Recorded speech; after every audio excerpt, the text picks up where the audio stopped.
Hello, ESC Bubble. We are well into national final season, and I don't know about you, but I fancy a bit of Fado, and who better to talk to than this lovely duo that we've got from Lisbon, Fado Bicha.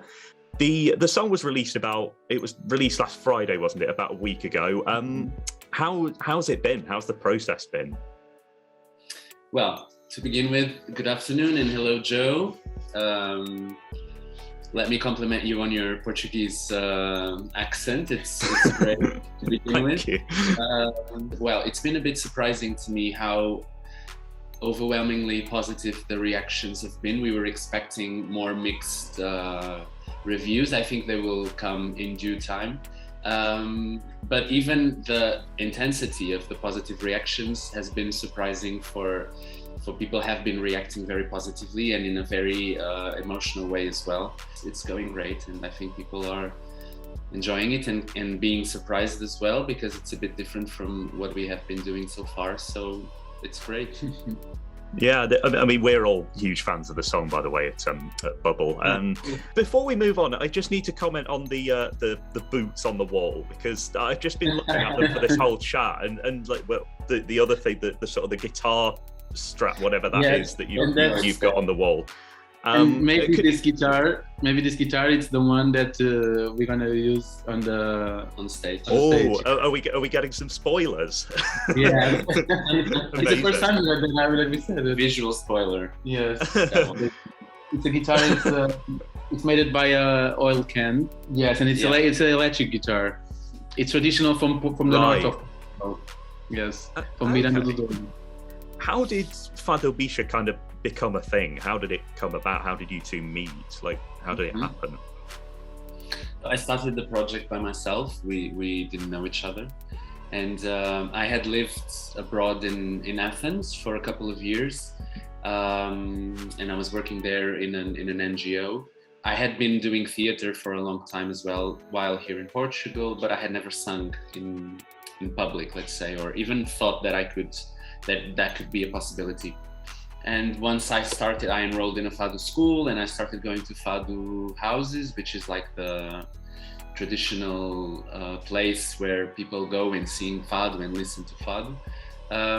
And I realized that I didn't really fit, because I was a queer person. I was out. Of course, I wanted to do some experimentation with gender and expression through Fado, and that was just not a possibility in the Fado tradition, let's say. So I kind of realized that I had to create a new space for myself, and I called them Fado Bicha immediately, because Bicha is a slur in Portuguese. It's used in every Portuguese-speaking country that targets gay men, but specifically effeminate gay men. Bicha is a slur that I used to hear all the time while growing up, and it's a word that I began to love and to identify with. It's almost, I can say, my gender identity is Bicha. And Fado is a very sanctified, let's say, phenomenon or concept in Portugal. So to put those words together is kind of a blow for a lot of people. And it's exactly the blow that I wanted to pursue for myself. And then a few months later, João saw a video of me, and he asked if I wanted someone to play guitar with me. I said yes, obviously, and then we started the project, the two of us. A lot of my research about you guys has come from a wonderful article, I don't know if you're aware of it, that was written in Open Democracy. Yes. Where they sort of talk about how you are sort of rewriting traditional Fado songs and sort of making them into anti-discrimination anthems. What does Fado mean to sort of the history of Portugal, and kind of how are you using it? So in a way, it is a music genre that is native to Lisbon, we can say that, but that has had many influences. If you listen, for example, to Morna from Cape Verde, there are many similarities. So it's an urban music genre, and it shows how multicultural actually Lisbon was already 200 years ago, with all the different communities, because it was the metropolis of the empire, of the colonial empire. People create this myth that there is one authentic version of it, and then all the others are kind of let's say insults to it, or they are the generations of it. And to anyone who knows just a little bit of art and how art and culture evolve, we obviously know that nothing is authentic and stays crystallized across time and across generations. It doesn't work like that. So currently, traditionally, Fado is played with the Portuguese guitar, which is a 12-stringed guitar, and the classical guitar.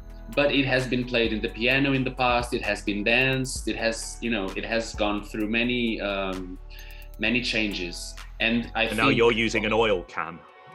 And now we're using an oil can. Can you believe that?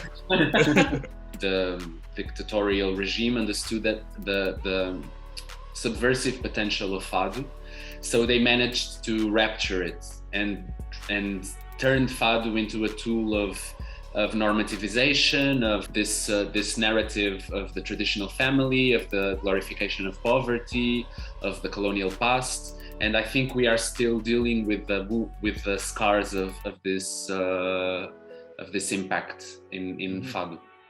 So let's now talk about your song, Povo Pequenino. So it kind of, when I listened to it, I think I just sort of commented it kind of has two very distinct parts to it.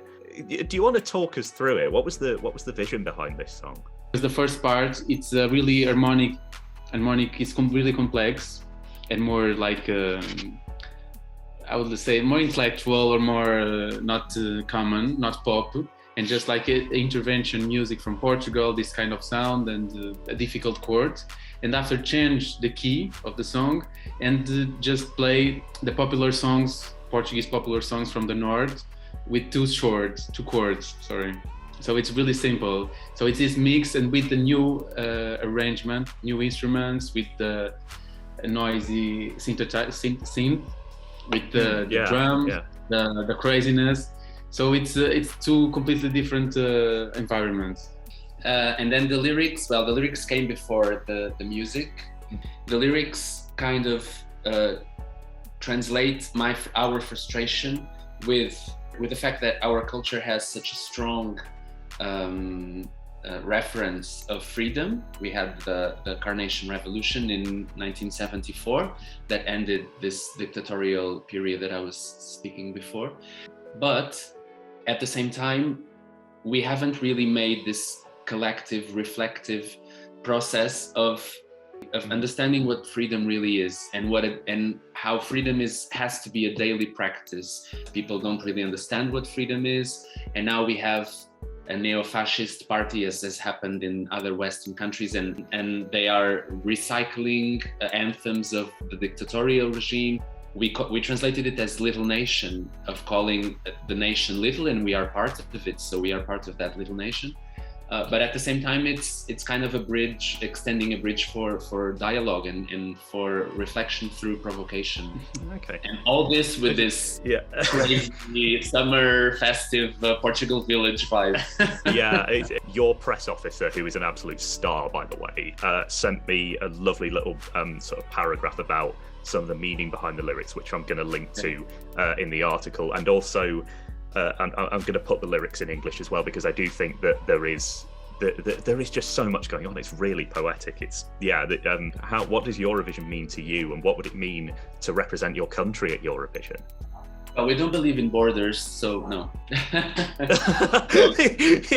Kind of goes against what you've just told me, really. Shall we rephrase that as what would it mean to you to win Festival da Canção? Should we start with that? No, but we love Eurovision. Like this was a continuation. It was just, it's the only maybe contact that some people have with, I don't know, for example, in Portugal, that some people have with Azerbaijan or with, I don't know, Lithuania, that are countries that are far away, that we don't have really a history of connection. So it's interesting that every once a year, at least, all of the countries kind of culturally invade one each other, and I find it a very interesting cultural exchange. I would really like if countries would bring more songs that were connected to their cultural, and when I say tradition, obviously I don't mean a crystallized idea of tradition as in the past, but as a constantly evolving concept of tradition in the present. I would find it very much more interesting than having almost all of the songs in English, and in general mainstream pop patterns. To win Festival da Canção would mean a lot specifically for us, I would say, having this identity, coming with this proposition which is very disruptive in Portuguese society. Portuguese society is very conservative, so to win Festival da Canção with this song would actually give us a spark of hope for our future, collective future, and I think it would give a spark of hope for a lot of people for our collective future. Have you had a chance to listen to some other people's songs? Like who else do you like in this year's, sort of in the ranks of this year's Festival da Canção? Oh, we like a lot of songs. Yes. My favorite, I think, is from Pongo and Tristani, Degradé. I love it. Yeah. I also love Maru's song. She wrote it for her grandfather who passed away last year. And I find it very touching, very brilliantly composed, and I think she's a brilliant composer. I also like Blachi's song. It's also about a personal loss of a friend, of a close friend.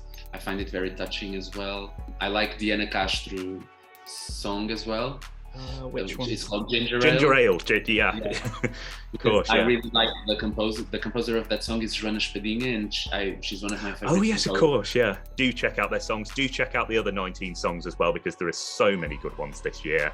Festival da Canção is, in my opinion, one of the strongest national finals this year.